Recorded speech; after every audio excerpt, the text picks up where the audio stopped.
Hi friends, welcome to my channel. ఇప్పుడు నేను చదివి వినిపించబోయే చందమామ కథ పేరు పెళ్లి గండం. ఎంతో శ్రమపడి కుదిర్చిన సంబంధం కాస్త తప్పిపోయినందుకు పాపన్న తల్లి చాలా విచారించింది. ఆమెకు కొడుకు మీద కోపం కూడా వచ్చింది. నీకెప్పుడు ఇతరుల చింతే తప్ప నీ చింత లేకపోయే, అందుకే నీకెవ్వరూ పిల్లను ఇవ్వరు. ఆఖరుకు డబ్బులు పోసి పిల్లను కొనుక్కుందామనుకుంటే ఆ పిల్ల ఇంకెవర్నో ప్రేమించిందని పరోపకారం పేరుతో డబ్బును పిల్లను కూడా పోగొట్టుకుంటివి. ఎలా రా నీతో అన్నది ఆమె. అమ్మ, పరోపకారం కన్నా పెళ్ళి ఎక్కువ ఒక్కనాటికి కాదు. పరోపకారార్థం మిదం శరీరం అని మా గురువుగారు రోజు అనేవారు. కాకపోయినా కొనుక్కొని తెచ్చుకున్న పెళ్ళాంతో ఏం సుఖపడతాను? నాకు తగిన దాన్ని నేను ఏదో విధంగా పెళ్ళాడతాను, నీవు విచారపడకు అని తల్లికి చెప్పి పరోపకారి పాపన్న దేశాటనకు బయలుదేరాడు. ఒక్కొక్క గ్రామమే తిరిగి తనకు తగిన కన్య ఎక్కడ దొరికితే అక్కడే పెళ్ళాడేయాలి అన్నది పాపన్న ఉద్దేశం. రోజల్లా ప్రయాణం చేసి పొద్దువాలే సమయానికి పాపన్న ఒక గ్రామం చేరాడు. అక్కడ ఆనాడు సంత జరిగింది. సంతలో సరుకు కొని పెద్ద మూట కట్టుకొని మోయలేక మోస్తూ ఇంటికి పోతున్న ఒక ముసలాయన పాపన్నకు తటస్థపడ్డాడు. ఆ మూట ఇలా ఇవ్వండి, మీ ఇంటిదాకా పట్టుకొచ్చి పెడతాను అని పాపన్న ముసలాయనతో అన్నాడు. అది చాలా బరువు ఉండటం చేత ముసలాయన సంతోషంగా పాపన్నను మోయనిచ్చాడు. ఇద్దరూ ముసలాయన ఇంటికి చేరేసరికి పొద్దు వాలిపోయింది. ఇక నేను వెళ్ళి వస్తాను, సెలవిప్పించండి, పై గ్రామం ఎంత దూరంలో ఉందో ఏమిటో అన్నాడు పాపన్న. తొందర పని ఏమీ లేకపోతే ఈ పూటకు మా ఇంట ఉండి తెల్లవారిన తర్వాత వెళ్ళవచ్చు, చాలా పొద్దుపోయింది అన్నాడు ముసలాయన. పాపన్న ఇందుకు సమ్మతించి ఆ రాత్రి అక్కడే భోజనం చేసి బయట అరుగుపైన పడుకొని వెంటనే నిద్రపోయాడు. ఈ ముసలాయన ఇంట ఒక విధవ కోడలు, పెళ్లిగాని మనవరాలు ఉన్నారు. మనవరాలు 16 ఏళ్లది, పేరు మీనాక్షి. ఆ పిల్లకు పెళ్లి కాకపోవటానికి కారణం ఉంది. ఆమె జాతకం చూసిన జ్యోతిష్కులు ఆమెకు వితంతువు అయ్యే యోగం ఉందని, ఆమెను పెళ్లి చేసుకున్నవాడు తప్పక చనిపోతాడని చెప్పారు. ఈ సంగతి చుట్టుపక్కల ఊళ్లకు కూడా తెలిసిపోయింది.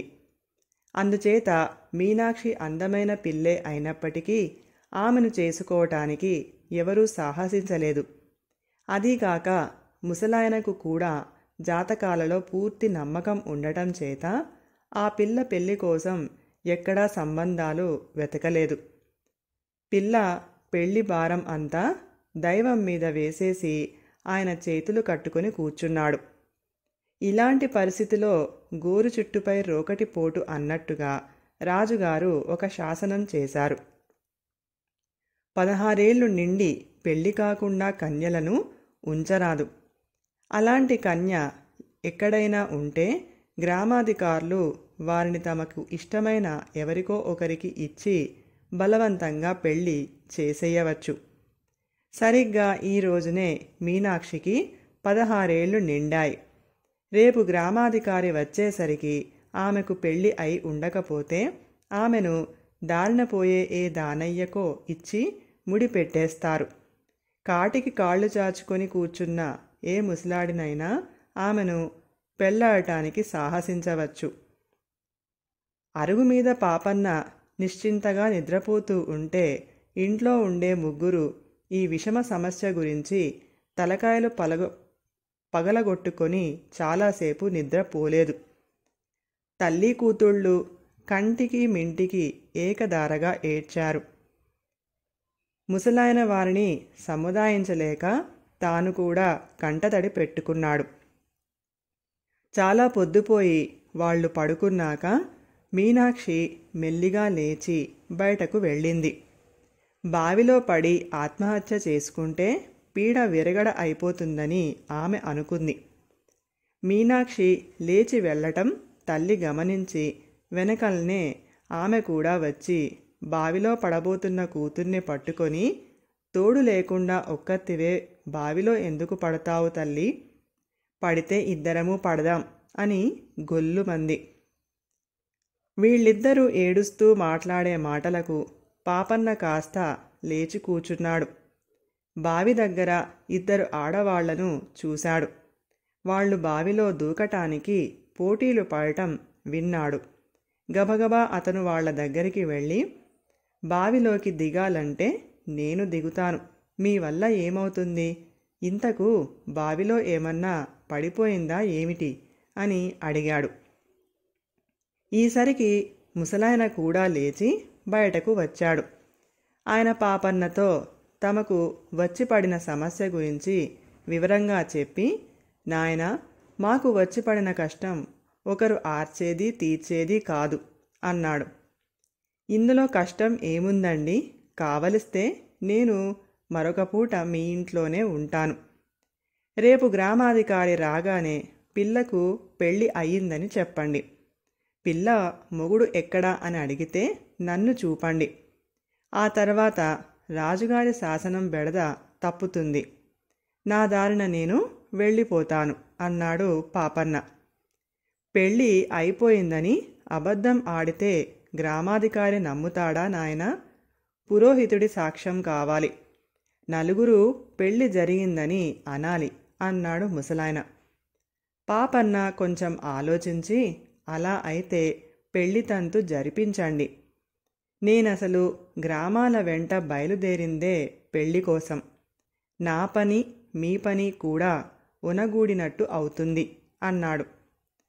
పిల్ల జాతకంలో దోషం ఉంది నాయనా, దాన్ని చేసుకున్నవాడు వెంటనే చనిపోతాడని మా ఊరి జ్యోతిష్కుడు బల్లగుద్ది చెప్పాడు అన్నాడు ముసలాయన.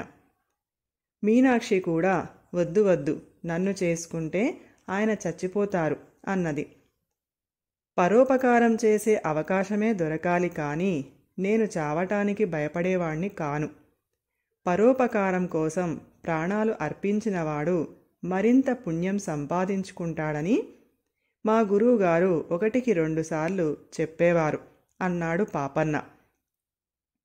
గండం సంగతి తెలిసి కూడా చేసుకుంటానని పాపన్న అంటున్నాడు కనుక ముసలాయన క్షణంలో పురోహితుణ్ణి, గ్రామాధికారిని, ఇరుగు పొరుగు వాళ్లను పోగు చేసి పాపన్న చేత మీనాక్షి మెడలో తాళి కట్టించాడు.